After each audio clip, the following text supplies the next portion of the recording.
Senate candidate and political newcomer Graham Platner says he played a key role in passing rape kit reforms here in Maine. Chief investigative reporter Nora Hogan worked with our partner PolitiFact to vet these claims. She joins us live in the studio to get the facts. So Nora, what did PolitiFact decide here?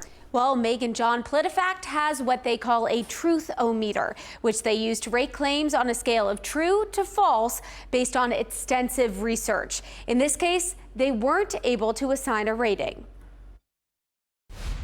We like to say that we're looking for things that are provably false. In an ad paid for by the Graham Platner campaign, State Representative Valley Geiger credits Platner with getting funding for rape kit tracking after 2 years of failed efforts. And the first thing he said was, Valley, how can I help get this bill passed? He campaigned on it. We spoke to hundreds of Mainers about it. He brought in an army of volunteers to call about it. And the bill will soon become law. In a post on X, Platner shared the ad with the caption, "How our campaign played a key role in passing Representative Valley Geiger's landmark rape kit bill in Maine."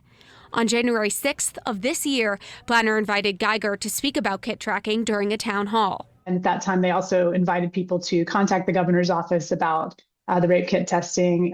No one has any good data about whether people did call. On February 4th, Governor Janet Mills released her supplemental budget proposal, which included $267,000 to create a statewide system to track sexual assault kits. She told PolitiFact that she had actually talked to legislators about this in 2025 and let them know that she was going to do that. So that would have been before the town hall. But we don't have any kind of written or documented evidence to show that happened either. It's worth noting that Mills pocket vetoed Geiger's original proposal, along with a handful of other bills in 2024. Without proof of the phone calls or proof that the governor had already planned to fund rape kit reforms, PolitiFact wasn't able to make a call either way.